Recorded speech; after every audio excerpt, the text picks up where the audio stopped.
বিশ্বনবী বলতেন জুমার দিন শ্রেষ্ঠ দিন, এই দিন আমার উপরে বেশি বেশি দুরূদ পড়ো। ফাইন্না সালাতাকুম মা'রুদাতুন আলাইয়া, কেননা তোমরা যে আমার উপরে দুরূদ পড়ো, আমি মরে যাওয়ার পরে এই দুরূদগুলো কে পাঠিয়েছে তার নাম, তার বাবার নাম সহ ফেরেশতারা আমার কবরে দিয়ে আসে।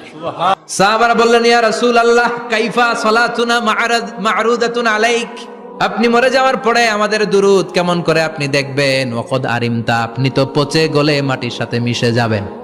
বিশ্বনবী বলেন, ইন্নাল্লাহা হাররামা আলাল আরদি আন তাকুলা আজসাদাল আম্বিয়া, নবীদের লাশকে খেয়ে ফেলা, নবীদের লাশকে পচিয়ে ফেলা জমিনের সব মাটির জন্য আল্লাহ হারাম করে দিয়েছে। নবীদের লাশ পচে না, নবীদের লাশ গলে না। যারাই বিশ্বনবীর উপর দুরূদ পড়বেন, আপনার নাম সহ, আপনার বাবার নাম সহ, মালাইকাতু সাইয়াহিন, একদল ফেরেশতা আছে শুধু রাউন্ড দেয় গোটা ওয়ার্ল্ডে। কারা বিশ্বনবীর উপর দুরূদ পড়েছে, এই দুরূদ নিয়ে, এই নাম নিয়ে বিশ্বনবীর কবরে তারা পৌঁছে দেয়। চিল্লায় পড়েন আল্লাহু আকবার।